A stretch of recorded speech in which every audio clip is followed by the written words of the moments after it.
really get rid of the crunch in our lawn. I didn't get a lot of rain yesterday, so I don't know.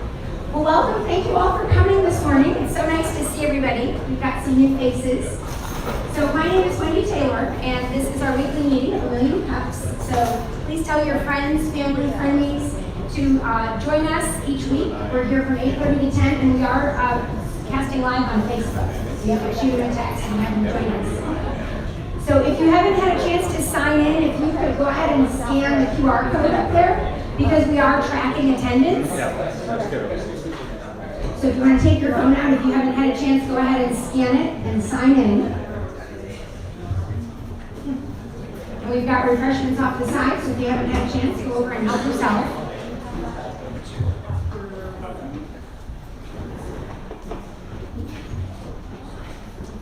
You've done it before, you don't have to do it again. Oh, if you've already done it, yeah, you don't have to do it again. Or if you want to get extra credit. I'm a big fan of extra credit. Ask my kids. Big fan. Even in college, I'm telling my son, you need to look for extra credit. Extra credit all over. Okay.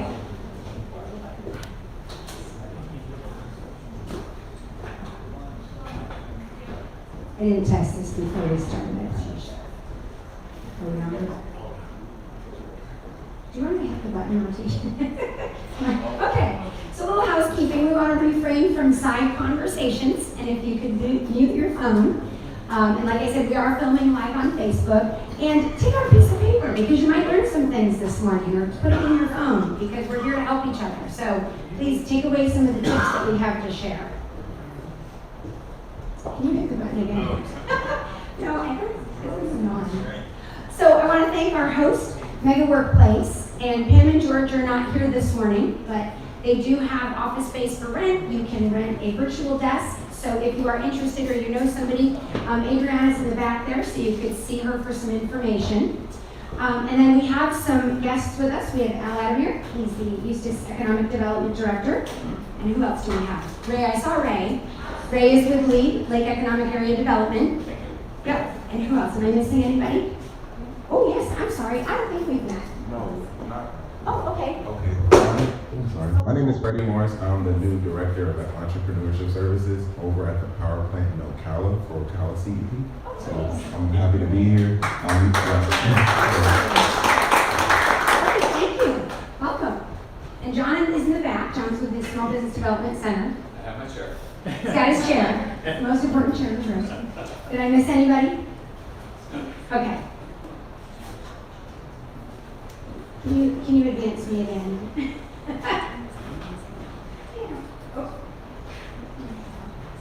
Yeah, okay. And we've got sponsors. We've got Brandy with EXP Realty. Is she here? She just left. Oh, she just left. But you're with her. Okay.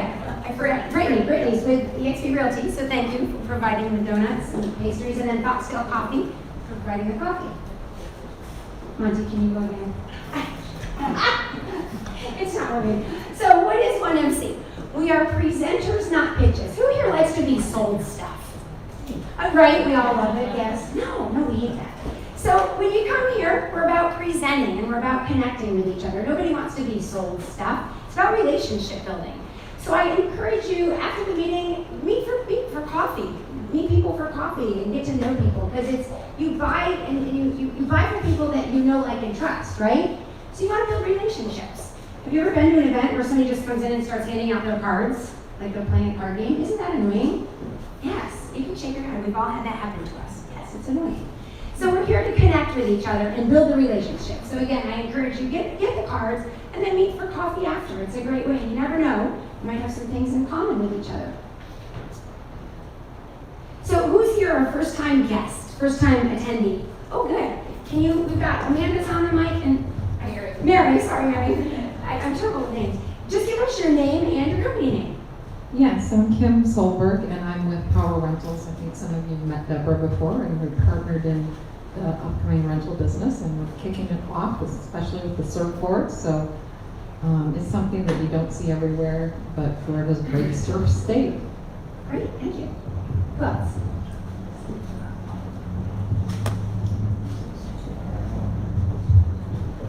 Okay. I'm Leslie Rotarius with Hanson Real Estate Group.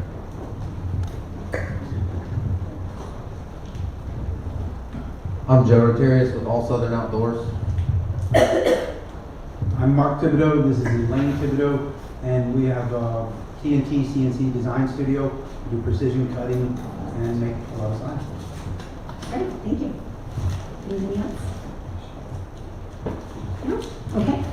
We're a real quiet group. Are we all mad that it's still raining? Yeah. We need the rain, but yeah. All right.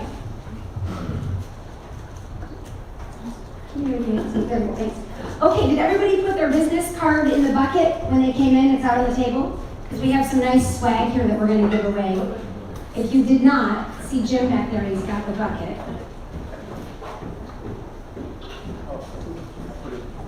I put it in the bowl down there. We'll get the bowl. Yeah, Oh. we'll get it. Thanks. So if you'd like to present, it's free to present, just like it's free to come to this meeting. So who here has a what's keeping you up at night? You're lying, I only see 2 hands. Okay, everybody should have their hand up because we all have this. It could be how to fix your dog problem or your neighbor problem or your business problem, whatever, we'd love to help you. So we've all got those, what's keeping us up at night. So I encourage you, if you need help with your business or your neighbor, come see us, okay? I don't think we can help you with the HOA, right, Jim? We probably can't help with HOA ideas on how to solve those problems. please no. So, but we can certainly help you with your business problems. So if you would like to present, come see Jim, myself, Monty, Amanda, there's a bunch of us here in the room, Ray, and we'll get you on the calendar, because we do need presenters each week. So it could be you're looking to start a new business idea, you want to launch a new product, or maybe you don't know what to call your new idea. My favorite one, so I know I say this all the time, but the lady with the bundt cake. Her last name is Bunts, and she didn't know what to call her business, and she was looking at Bunts and Brews, and so it was a really interesting problem of what to call her business. So if you've got a problem like that, come see us. We'd love to have you present. If you're an established business, maybe you're looking for a new location and you need ideas. This is our question of the day. So this requires audience participation, okay?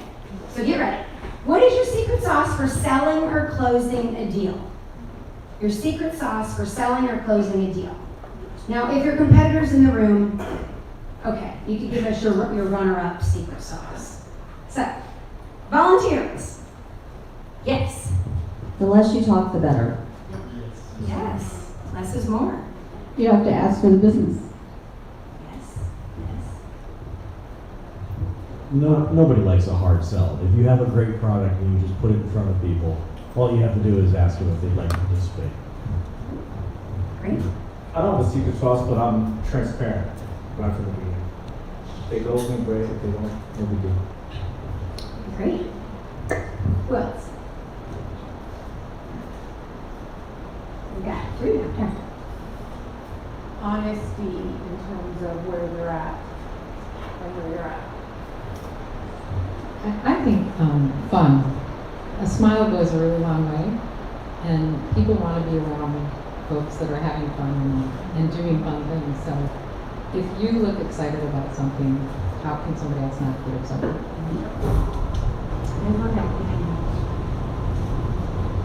Be an expert in your field and never be like hungry for it. Otherwise, it can smell you coming. Get over imposter syndrome. He has one. Get over imposter syndrome. Every client is different, so you want to repeat something they said to you so they know you're listening. Oh, yeah, Monty's got one. I would say interpersonal connection through question asking. Interpersonal connection through question. Asking. Through question asking. Yeah. Who else? Jim. So I think don't ever treat your current customer as just your next customer. Treat them like they're going to be a customer for the rest of their life and as long as you're in business.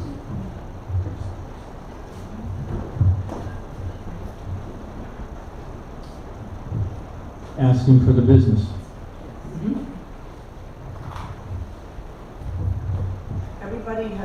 Everybody's taken all my answers. So everybody, I mean, I'm like, yes, we should all write this down and we should keep it on in our, somewhere close to us. But something that no one said yet, and I had to find it in there because it's good, is face-to-face, more now than ever. Yeah, that's huge, and I hate it when people don't turn the camera on Zoom. We were just talking about that. Yep. You're on Zoom and people don't turn the camera on. And I think I've got one, and it's kind of along the lines of what you said.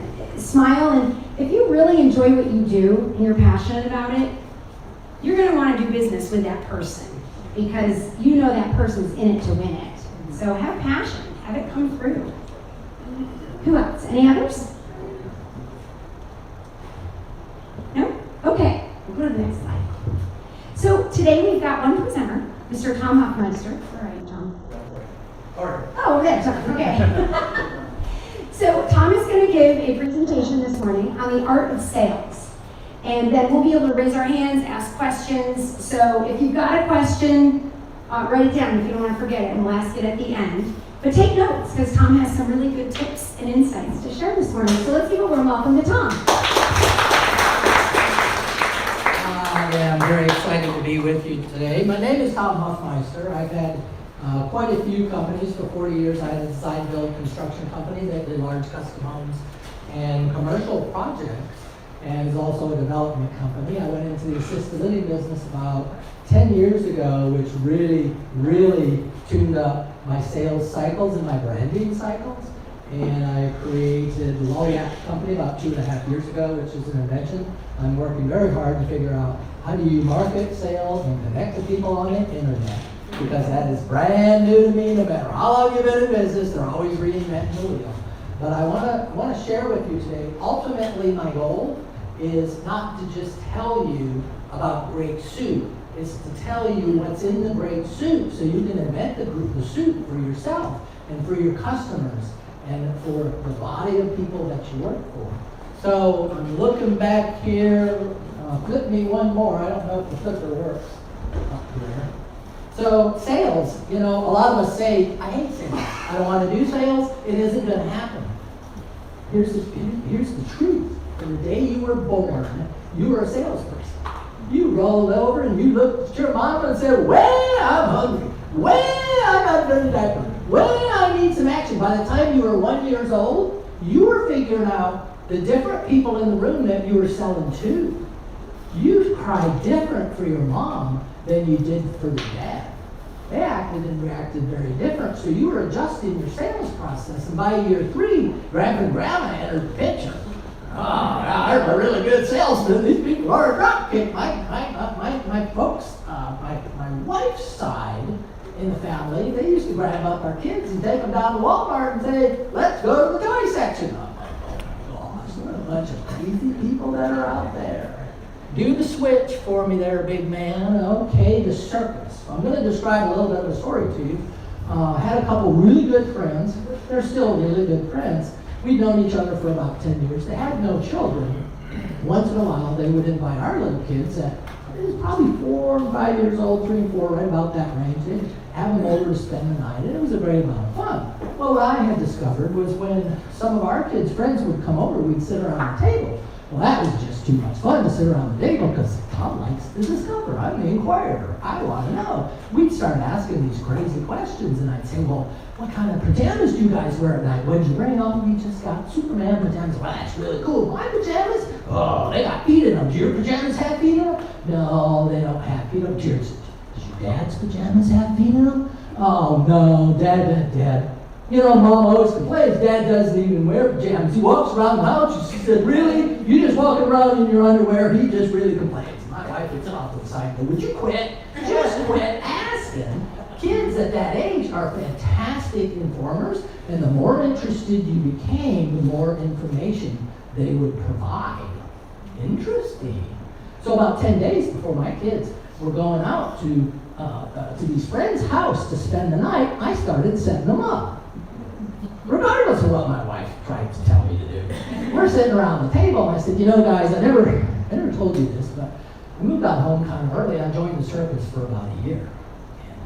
And it was hard when I was in the circus. I had to start off with the elephant area, and I had to clean up the pen. And you know how we clean up the dog? Oh my goodness, elephant? Oh, it wasn't good, but I would walk in the tent and I would dream of being up on the trapeze. I always wanted to be on the trapeze. What I was doing was I was setting up my sales team. I was building information. What you have to do when you build information or when you create your storylines for your sales, that have to communicate with your ultimate client. And that's why they tell you in business, know who your client is. Because particular people think particular ways, and your storyline has to already be a buy-in for them. I knew our good friends loved to ask a lot of questions, so all I had to do was create details to the sales team. We're out washing the car. I stepped in a little bit of dog do. I turned to my son and go, oh, that reminds me of the days when I'm in the circus. Oh, that smell. Oh, that's such a good memory. And I put it in the wheelbarrow. I used to wheel it like this, but it smelled really bad, so I learned to wheel it like this. You know, there was a lot of tricks for learning things. Details are remembered. Weird details. So they spent the night in our friend's house. It's about 2 weeks later, and we're all out. The kids are with us. We're having a nice dinner with them, and the salad comes, and we're eating and we're doing. And she pushes back from the table while we're waiting on our food, and she goes, "We've known you for 10 years. Why have you never told us you were in the circus?" I thought my poor wife was gonna die. It was kind of an embarrassing time of my life, you know, and I just, you know, and they're like, really? I mean, and you knew how to move the wheelbarrow around, and they're telling me these details. I thought my wife was gonna kill me. But I knew who I was selling to. Today, we went on a cruise after 25 years. And they're still bringing up, you know, the event tonight is going to be a circus performance. And everybody goes, "Tom, are you going to be swinging?" No, I'm not going to be swinging. But it's a running joke with great friends. How do I want them to feel? Figure out who you're talking to and how you want them to feel. Good business moves on connection and feeling.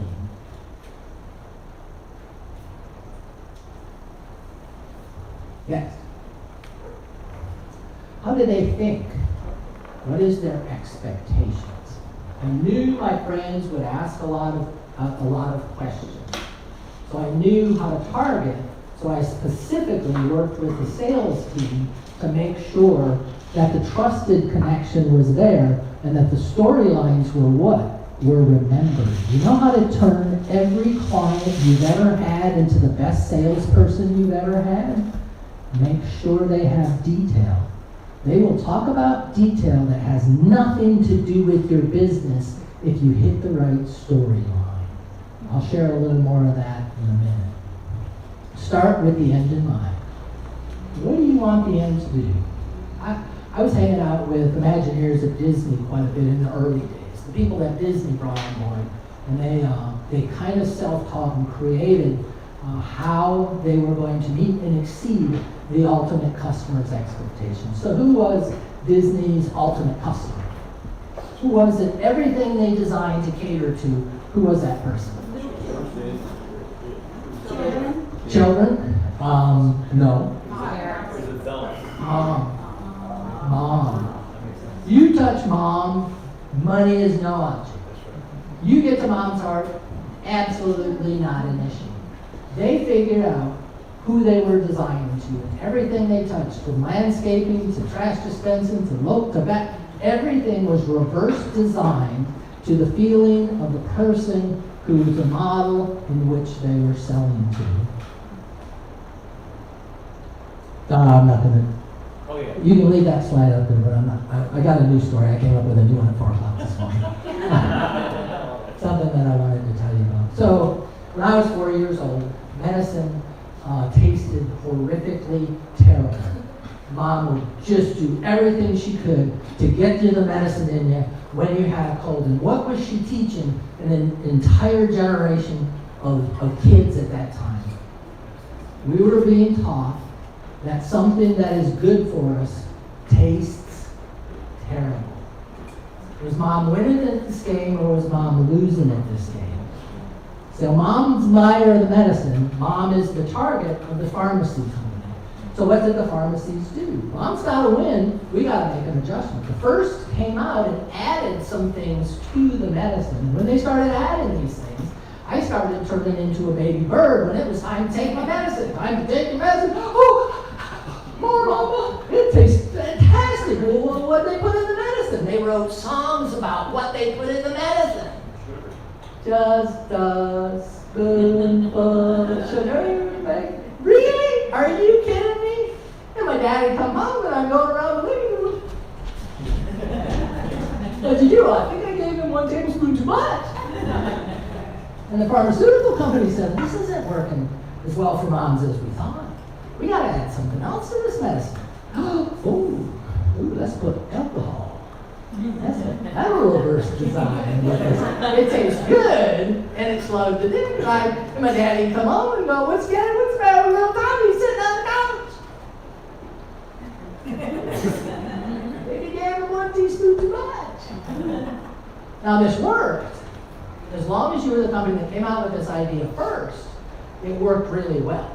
Because mom would go, we say, what should I charge for my product? What should I charge for the price? I'm here to tell you, if you're out first and you have competitive advantage, price is not talked about. Mom was gonna win with this product. She'd go past all the medicine and go, I don't care if it costs $3 more. I win. I'm best mom. Her subconscious is going, Mom of the year. This is the product. Today they all are the same. They became a commodity. Why do you have to be innovative in your company? You become a commodity, now price makes a difference.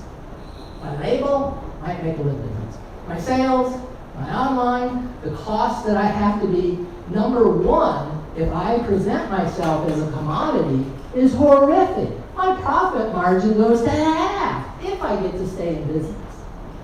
It's hard.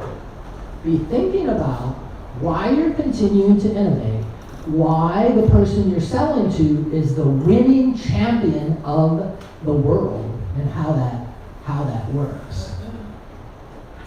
Ritz-Carlton. So I had a mentor. I started, when I was building a company, I wanted to do bigger homes. That's just how a builder thinks. I went from probably from a $200,000 product to a $2 million. And my mentors would sit with me and say, well Tom, tell me how your $2 million client thinks. You're high-end, wear nice clothes. No. What are their expectations? Not sure. I couldn't answer those questions very well. He says, here's what I want you to do. I want you to take your wife for a weekend, for 2 days over to the Ritz-Carlton in Orlando. Take her on over there. I want you to see, I want you to smell, I want you to understand the level of service that your client, does your client go to the Ritz-Carlton? Yeah, probably. Where do you go? Well, I go around the corner of that little place, try to pay $65. A bed is a bed. Why don't you go to the Ritz-Carlton? I called them up, $450 a night. I called my mentor back and said, you're nuts. I ain't paying. There is no way I'm going to do it. Tom, you told me you don't know how your client is. Just go.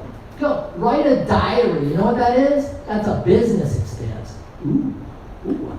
Okay. I'll take the little wife. This would be pretty good. We called them up. My wife made some reservation, set it up. We drove up, and these people greeted me. There was a different language I was hearing. They were constantly coming at me with, yes, sir. It would be my pleasure, sure. And what do I need to do? They were watching way ahead. How might I be thinking? And their approach wasn't what they wanted to do. Their approach was, how are they going to meet and exceed my expectations? I felt it from the moment I went in. And they took my things up to the room, and I was told, put some tips in your pocket. This is what you do. And so we're trying to fit in. Basically, we walked in the room, and you'd open the closet, and there's these giant fluffy bathrobes, and my wife looks at me, and she goes, oh, these are, you almost want to take your clothes off and put that thing on. This is unbelievable. The bed had fluff on it. I'd never seen a bed so comfortable in my entire life. I was now experiencing these parts and pieces. So my wife puts on her bathing suit, goes out to the pool. I go down and I sit in the portico because I just want to watch. I do this a lot, Steve. It really makes my life mad. 'Cause, you know, we go to Universal. I don't want to ride. I want to sit on this bench. I want to see how these people are moving. I want to see what they think. There's a bathroom right there. How hard is it for them to find a bathroom? Who designed this place? What the heck were you people thinking? Weird, huh? Designers.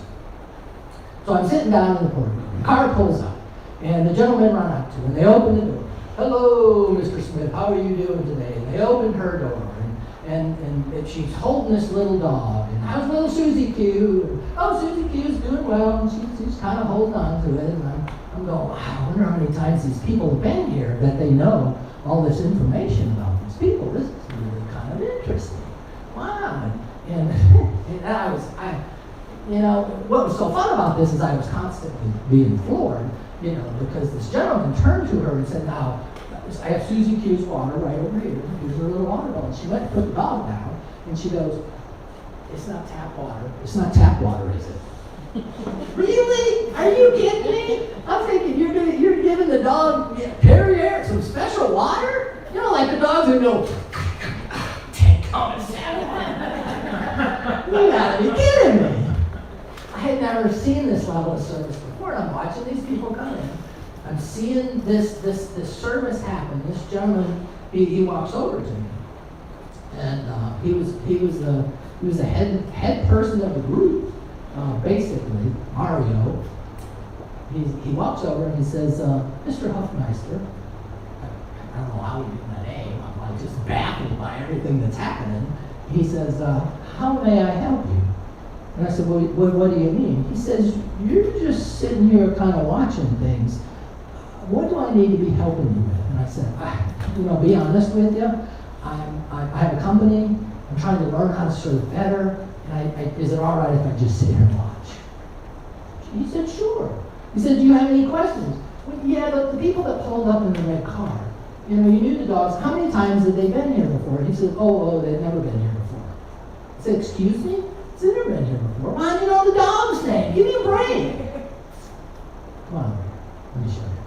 He pulls up on his computer screen the color of the car, the license plate, the time that it was expected to come, the room that they were going to be in, the occupants of the car, the first name, their last name, the dog's name, the whole 9 yards. I'm just like, what does a dog like to eat? Does a dog need special toys? Do we need to put special toys in the room for the dog before the dog gets there? Or you bring the toys with you? How did you get all this information? He says, well, you know, it's not rocket science that when you're checking in, people are really pleased to just provide information. This is what they do. It's all right. We have very good people on the phone, and they have these conversations. And I'm just like, wow, this is unbelievable. That evening, I'm walking around the hallways still looking at things, and I happened to peek in the shop. And I peek in, and it's locked. You know, you couldn't get in, but I thought, well, it's pretty cool. It's a pretty little shop. I wonder how the lighting works. You know, I'm trying to figure the goofy place out. I put expensive clothes on the rack in a shop like this. And this lady walks up, and she says, sir, how may I help you? I said, oh, I was just peeking in the shop. You know, I can come back when it's open. And she said, well, what room are you in? I said, I'm in room 314 or something. She takes 4 steps back, you know, kind of walks back away from me a little bit. She clicks the button on the radio and goes, need this shop open immediately. Mr. Hoffmeister would like to go and take a look around. And I go, no, it's all right. Yeah. Mr. Hoffmeister, we're going to get you in the shop. And somebody runs down the phone, clicks on the lights. There you go. And I'm walking in and I'm thinking, holy smoke, now I'm going to have to buy a $250 golf shirt that says dirt. You got to be kidding me. Thank goodness a couple other people walked in. I'd be on my way out of there. I wouldn't pay $250 for a shirt. Jim, cricket? The next day, my wife was, you know, you're coming out by the pool, and there's a lot of nice people out there. And, do you mind if I buy a new bathing suit? Sure. You can get your bathing suit. We went and shopped. And I'm thinking, man, these are nice looking bathing suits. We're not at Walmart anymore. Yeah, $282. You know, honey, you really look good in the bathing suit. My goodness. I was in a different world. I was really tickled with what I learned. And I went back to my office. And I'm sharing some of these ideas with some of my team. And I'm sharing them with my front girl, my secretary, the person who introduces. She came out of the woods. Sweetest girl ever. Naive? Oh yeah. What a fun, good kid. And she was just really a blast. And I'm talking to her about these things, and she's just not connected. Not really connected to me well at all. And I'm like, I'm gonna send her and her husband for 2 nights to the Ritz-Carlton. I'm gonna let her get a feel for this, because that's how I learned. Oh my goodness. So I call Jose up. Jose, it was 5 weeks ago I was there. I know you're not gonna remember me really. He said, oh no, Mr. Hoffmeister, I remember you very well. What can I do for you? Well, I just need a quick thing. I'm sending my secretary over because I want her to feel what I felt. I said, but, she's coming over with her husband in an old red truck, and I'm giving them $5. I'm giving them tips. I'm giving them $5, 10 $5 bills for tips. I'm trying to teach them, how to be a part of the place. Would you agree? You're going to see the truck coming. And he said, well, when are they coming? He said, well, I said, well, they're coming at probably between 5 and 6 on Friday. I'm going to let her off a little earlier, and they'll head your way. Understand? He said, well, Mr. Hoffmeister, I don't work on Fridays. I said, well, that's all right. Would you nudge the person who does? Oh, no, that's unacceptable. I will be here on Friday, and I will meet them. And Jose, Mr. Hoffmeister, it would be my pleasure. So he greets them. I get with her when they get back from this trip, and I'm sitting, this girl is on cloud 9. I go, well, what'd you learn? She goes, Jose, he took me around in the kitchen. He introduced me to the head chef, showed me the whole program. They took me down to sales, showed me the whole program. They took me to housekeeping, showed me the whole program. Really? He didn't show me all that. Jiminy cricket, what a rip! So she and I started working on ideas. And I had custom designed my office for, kind of my client and what we were doing. I had really a gorgeous conference room, pretty house pictures on the wall. I'd set up a big window. I always sat right at the window because there was this giant oak tree out back. So I had a gas lantern that whenever a client was coming in, the gas lantern would be burning. It'd be right over my left shoulder. So I kind of understood how to create an environment in which you may engage, but it was time to go to the next level. When you came out into my parking lot, when you drove up, there was always music playing that matched the music on the inside. Go to Disney, copy the daggone ideas. This isn't rocket science, people. Come on. Today you put speakers in your daggone parking lot with no wiring. It's easy to do. You're running out of excuses. If I drive up to your businesses and there's no music, you're probably going to get a hard time. So I'm working with the secretary, and Jose, he happens to call and said, is everything all right? Jose, it's unbelievable. The secretary is happy. He goes, you mean your ambassador? And I said, excuse me? He goes, you mean you're speaking with your ambassador? She's the company ambassador. She's the front place. He's giving me new titles. I had her title changed in 2 hours on her desk. Corporate ambassador. And she went crazy over it. She's going, this is going to be unbelievable. So what'd she do? She created this whole list of questions that she would ask of clients before they came in. And it was just a blast what she was starting to create. So we had to eventually perfect how we asked questions, but she was figuring out what their favorite beverage was, the type of music, and we bat these ideas back and forth. And I was involving a lot of the team because I needed the whole team to become the sales group, not just people who had these titles. And so we're batting these ideas. We figure out what kind of music you like. So when you drove up in your car, if you like country music, there was country music playing. We already knew the type of house. Do you want kind of a residential house? Do you want this little cottagey house? We got a whole bunch of pictures. If you wanted a cottagey house, other pictures came off the wall. Cottages went up in the conference room wall because I already knew how you think, and I just want you to subconsciously go, he already kind of knows how to do this. This is going to be really good. I want to build into it.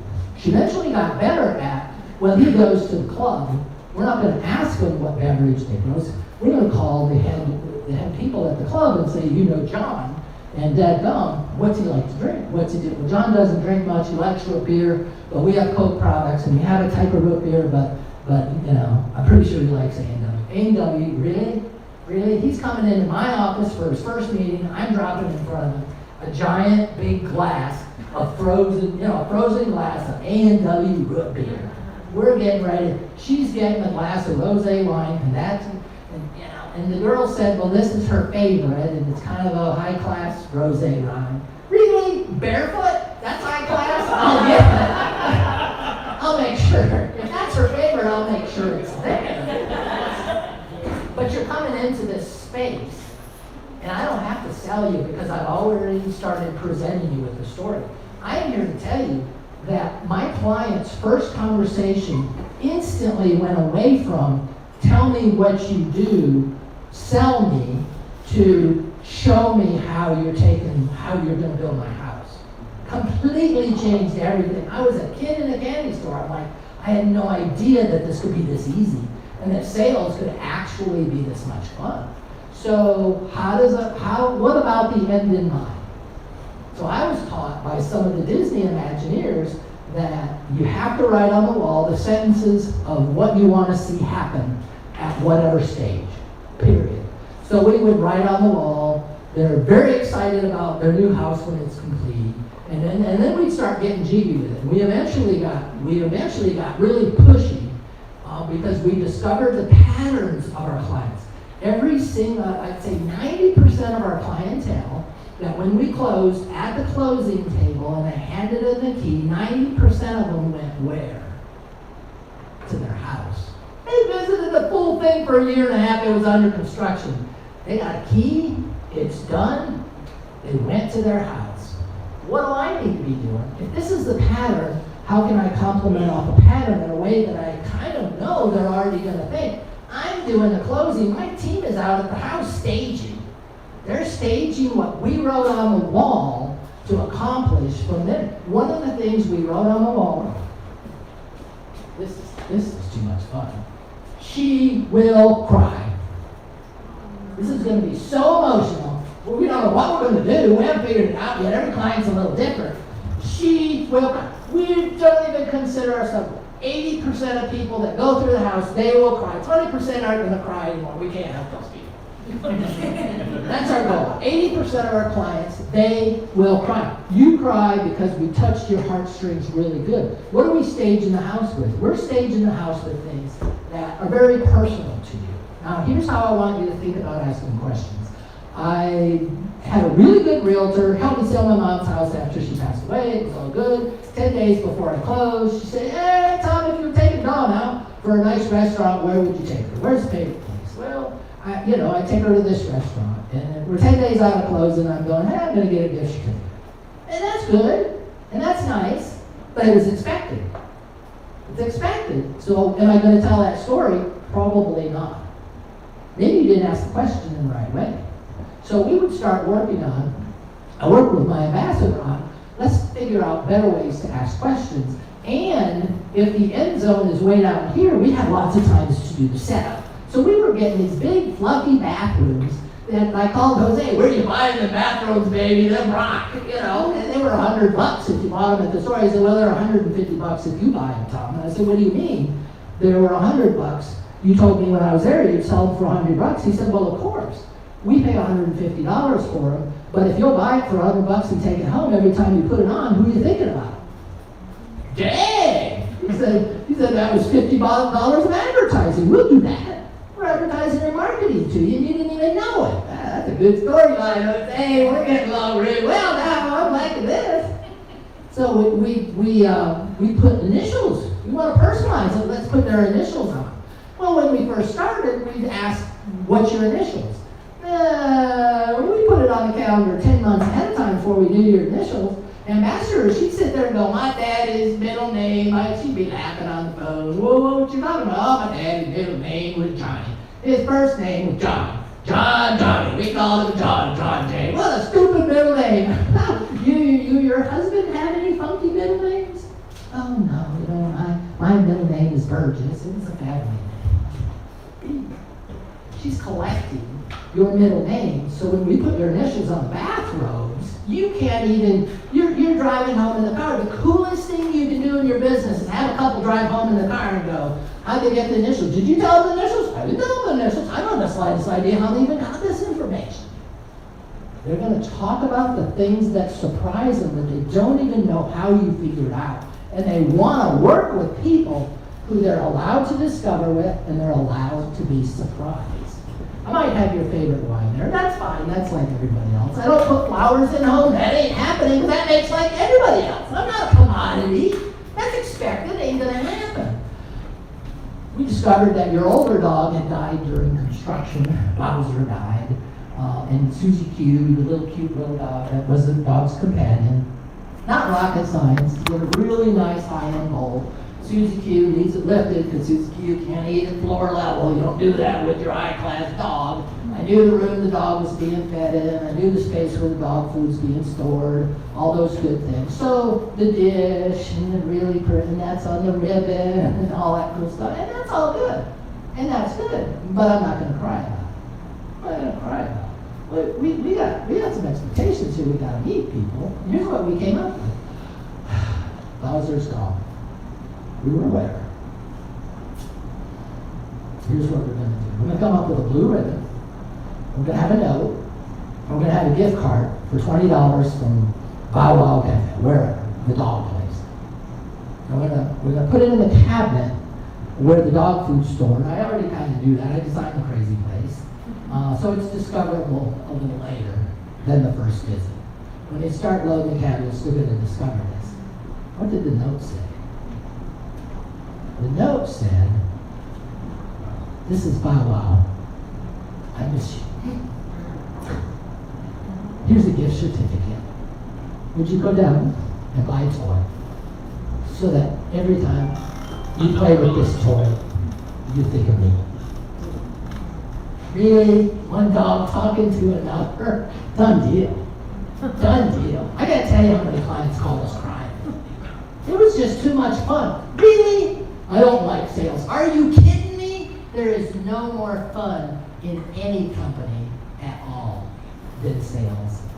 Figure out who you're working for, what makes them tick, reverse design everything into the story that works, that surprises, that engages, and that allows them to sell for you. Thank you.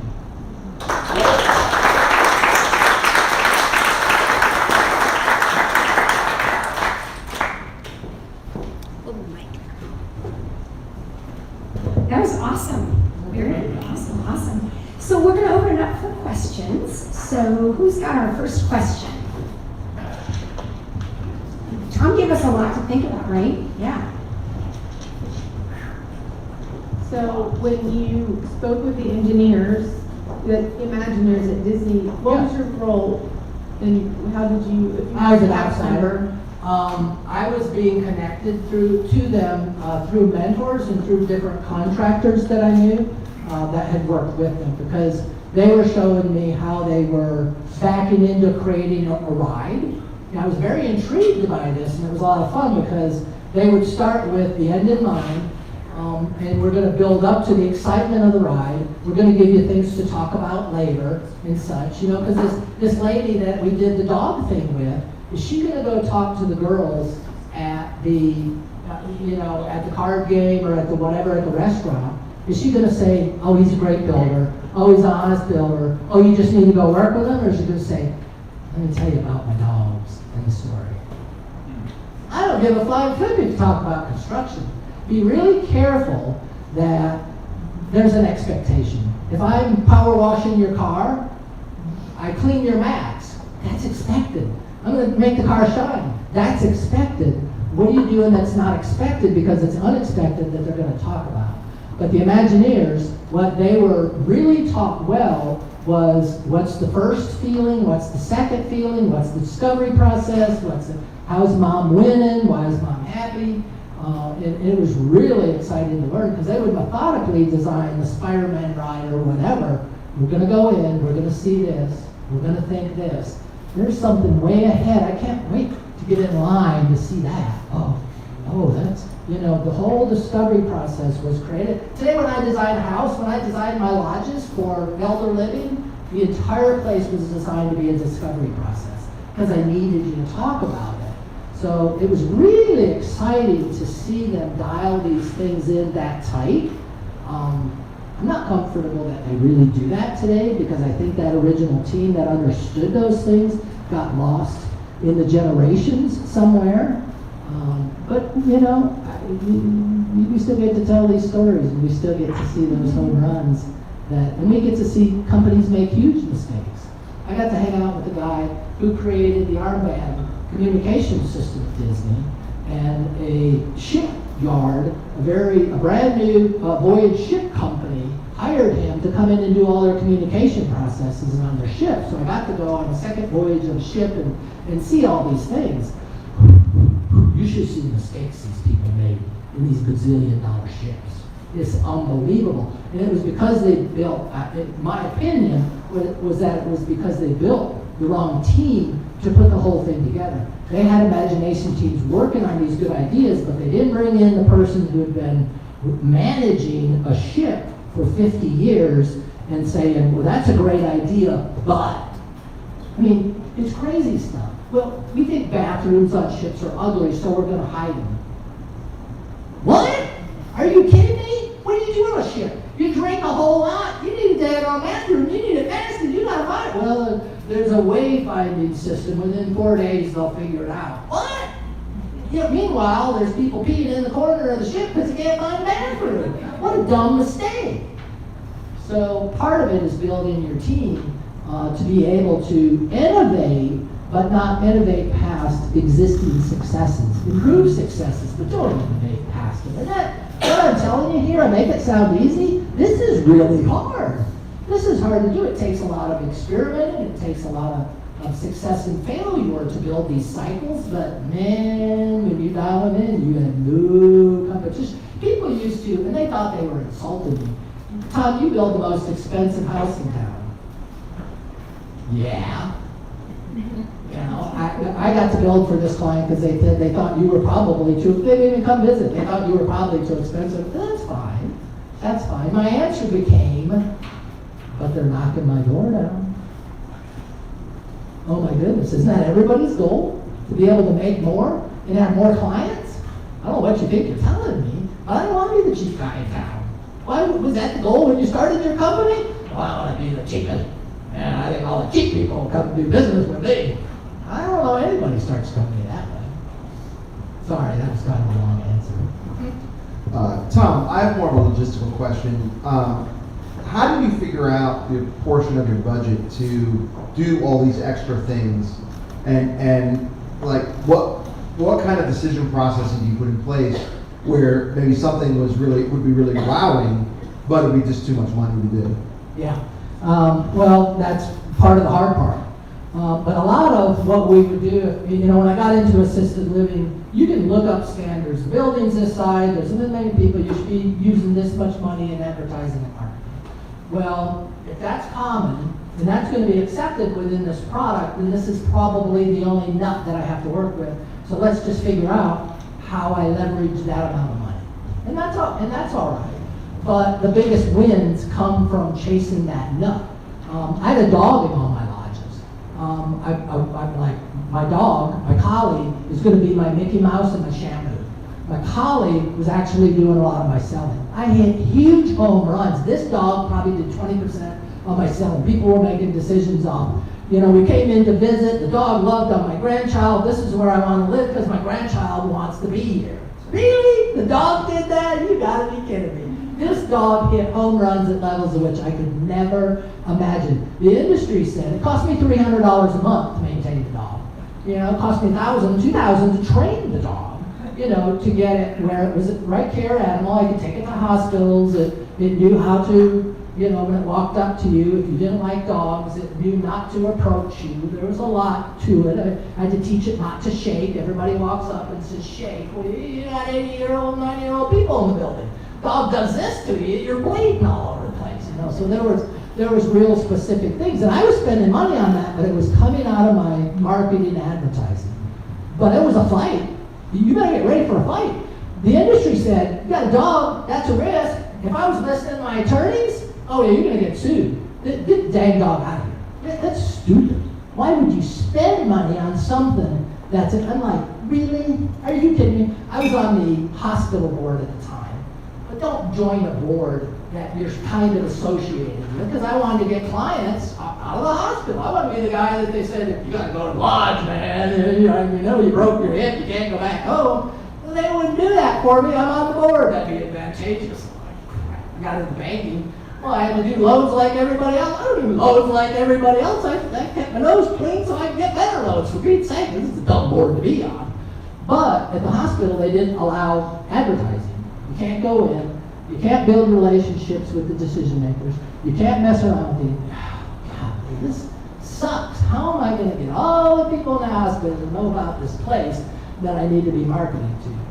So the dog was a visitation dog. Put the logo on the dog, and I could take it to any room. They're waving my billboard into the building. Oh, Marianne's here! Bring her in, take her and visit, take some photographs, take some stuff. My chef's making these special people doggy bone things. We're making these packages. We're taking them to the decision-making people that make the suggestions of where you could go live. Marianne's coming, I'm getting me some treats! Really? This dog was probably the biggest home run marketing thing I'd ever done in my entire career. When I sold the building, dog was gone in 5 days. Went right back to the industry standard. Right back. Broke everything we came up with. I'm trying to do it again. I had 3 buildings. I'm trying to do it again because I know how to crack the nut now. You're not going to tell me what to do. I want to change an industry now, but that's a hard thing to do. But if you stay within those average cycles, when I did my Stewart building, you got nothing but hallway walls. You got to put up art. I love problems. People go, oh, I got a problem. I'm like, oh, there's a home run in this problem. Maybe some more problems. I need some more home runs. And I had $20,000 to put pictures on the wall. And I'm like, oh, that's nothing. $500 a picture to get decent pictures, to get decent stuff. Are you kidding me? This place is going to look vacant. We came up with a goofy idea. The town is kind of like my board. It's full of artists. I said, let's call the top 10 artists or the ones that hang out in this particular group. We were trying to get active people and say, if you put 10 pieces of art on the wall or whatever, hang the price tags off them. We want to be your gallery. We'll let you show your stuff. So my risk was the place isn't going to have synergy. We're going to have all this weird art. It's going to just feel like a big bunch of gook. Oh my gosh. Well, I don't know why I feared that. It was the biggest dadgum home run ever. I had a $20,000 budget. I spent $10,000 and had more stuff on the walls than any of my other buildings. Huge. They'd come in and show people their art. A lot of them were my customers, for Pete's sake. Come on in, have some fun. Let's get jiggy in the building. They'd sell some of their stuff. I had coming out of the bathrooms, a flower on the wall. This thing was 8 by 8, painted, big, giant flower. I wouldn't have put that cool thing in a building in my life. There's no way my head decorator could have talked me into that. This thing was drop dead gorgeous. And it was the brand of what? The town. People walked in the building and said, I want to live here. You get us. Oh. The biggest, I'm telling you people, to a captain, I used to get a little bit, I actually only had one conversation. He was kind of hard to get to. I got introduced through a friend who, the girlfriend was his executive person, and she put me through for a 5-minute conversation. And I said, so what is the biggest, most coolest, unbelievable thing that you learned? His first restaurant burned down. He had a little family there. Oh my gosh, this boy had been through some crazy stuff. And he said, I never had as much fun as when I had big tragedy, because big, unbelievable things always came from it. He said, so I'd cry my soup for 10 minutes, and then I'd go, there's something big. This is a big problem. There's something big getting ready to happen. And he'd get his head back in the game, and he'd go. And that was just a really cool 6-minute conversation that I got, but I never forgot that, and I taught my team that, and my team had the most fun of any team you could ever have at making mistakes and celebrating them. We'd open a meeting. Who did the dumbest thing this week? Tell me about it. Let's have some fun. Oh, I did this. But I wouldn't stop with how to solve the problem. They always solve the problem. And something always good came out of it. So our conversations with problem solving was, I don't have to hide it because this is a weird place. They're celebrating weird, dumb mistakes. This place is crazy. What a bunch of fun. Business is fun when you figure out these grooves. We've got time just for one last quick question, and then we're going to wrap up the meeting with Tom. Quick? Quick question, quick answer. But you'll be available after the meeting. Oh, right? sure. Okay, so go ahead. Actually, it's not a question, I think it's a solution for one of your issues. You said that you changed the artwork in the conference room all the time for the different customers. And you said you're friends with the guy who did the bracelets for the... Did you know that Bill Gates' house, when people walk in, he's given a bracelet and the art changes in each room by a TV?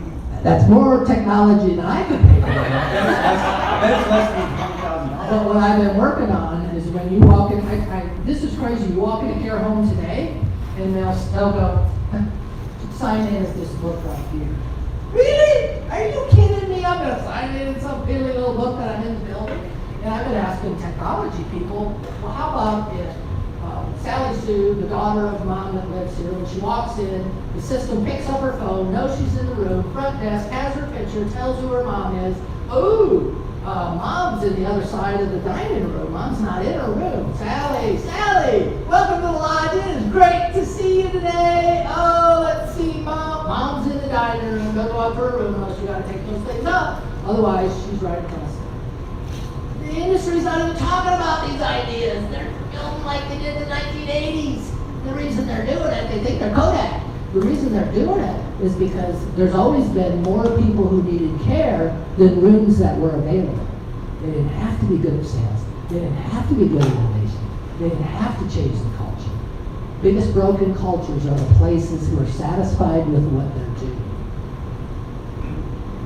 So that would be pretty cool, but I actually have worked on TVs in the living room because it's a place of play. I want grandpa to come there, I want grandson to have fun.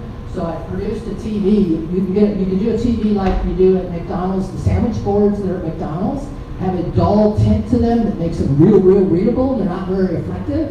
You build that into a wall and you put a picture frame around it, it's really unbelievable. And I'm putting a picture up there of the old farmers and holding the thing, and the old man's gonna wink at you. And once in a while he's gonna wink. Grandpa's gonna walk by the picture and go, you know, they say there's ghosts here. That guy winks once in a while, but I didn't, grandpa, I saw him wink. No, you didn't see him wink, that's just what you think. So we get to have that type of fun, which is the opposite of what you'll see when you go to these places. But it came out of my marketing. Dadgum. So we get to reverse design.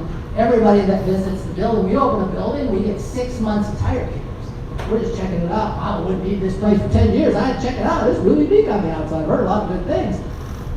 So we reverse design the sales process, and that person became my salesperson. How do I tire a kicker? The industry says, we hate tire kickers. How fast can you get them out of the building? I'm like, no, we're going to turn them into an unbelievable asset. What you see as a problem, we see as an unbelievable asset. And they're going to have some pretty crazy fun. And that's another talk. That's culture building, which took me a long time to learn, but ooh. I've really had a lot of fun today. Thanks for your attention.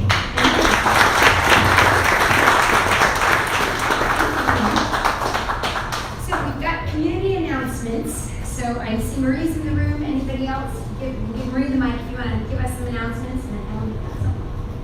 Community announcements. Hair is still going on at the theater. There's a show tonight, Thursday, Friday, Saturday, and Sunday. The chamber is very busy. We have basically a full week of open houses and ribbon cuttings at the end of the month. Everybody's trying to do things before it gets really hot and steamy here in July, which we're already there now, but just trying to get ahead of the curve. So if you're interested in anything else, I'm trying to think what else. Hardly anything else is going on because it's too darn hot. Okay, I'm just going to say that. Business after hours for those that are members. We'll be at the theater tomorrow night, 5 to 7. Business after hours, and you get to see the theater if you've never seen it. And then the show will start at 8 if you want to get a ticket for that, so. And that's it, right now. Thanks, Alan, do you have announcements? Yes, I'm Alan Biles, and I'm the president of the local Golden Triangle Toastmasters Club, and I would like to invite everybody, if you don't know what Toastmaster is, it's an opportunity for you to come in a friendly, warm environment like this. In the same way that people get up and can share their business, this is an opportunity to learn to communicate, to develop your communication and your speaking skills. And so it's a very friendly environment. We meet every Monday evening at 5:30 at the Lake Eustis Chamber of Commerce building right here at 1 East Orange Avenue. So I welcome all of you. If you would like any other information, you can see myself or Pete. We are putting this together, or Monty as a member, and we welcome you to be a part of this. Thank you. Thank you. Monty, or Margaret, do you guys have an announcement? They pass the mic, so. Okay. I guess I'll share about young professionals. We have a meeting June 25th. It's always the fourth Tuesday. We're bringing AI around again. So lead, made, and famous, but young professionals are bringing them out. So yes, you can be an experienced professional and come. The speakers are that good. So you can see Adriana, Margaret, myself, or there's flyers downstairs. What time is it at? It's 6 to 8, and you can keep in touch with events like this, entrepreneurial events, or any lead events on our website. There's an event calendar. You can also submit your own business-related events there as well. Okay, thanks. Anybody else? Announcements? No? Okay, we're gonna do the drawing. Did everybody do the card in? Tom, would you like to draw? Yeah. No peeking. Okay. Maggie V. Maggie V, art by Maggie V. Maggie here? She left? Okay. She got bored and left. Well, she already knew what you were gonna say. She's gonna go home and try to Alan Biles.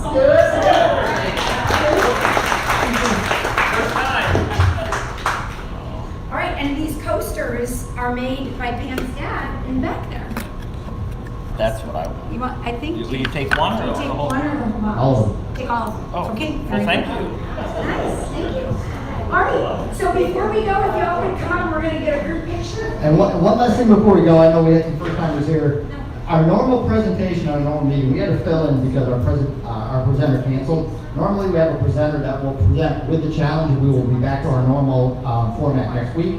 We have a presenter signed up, so come back and see what our normal 1 million cups meeting is about. But every now and then we'd like to give back to everybody for their participation, just say thank you, and hopefully we get something to give back to you as well. I'm glad you explained it. As Tom was presenting, I thought, I probably should have explained that, because new people would go, what's that? We like to mix it up. Keep everybody on their toes. Give you a reason to come back, because you never know what you're going to walk into. Well, thank you all for coming, and we will see you next week, next Wednesday. And picture, yeah, come right here. Yeah, right up here in front. Yes. Have you ever done Toastmasters? Have you ever heard of it? I did it when I was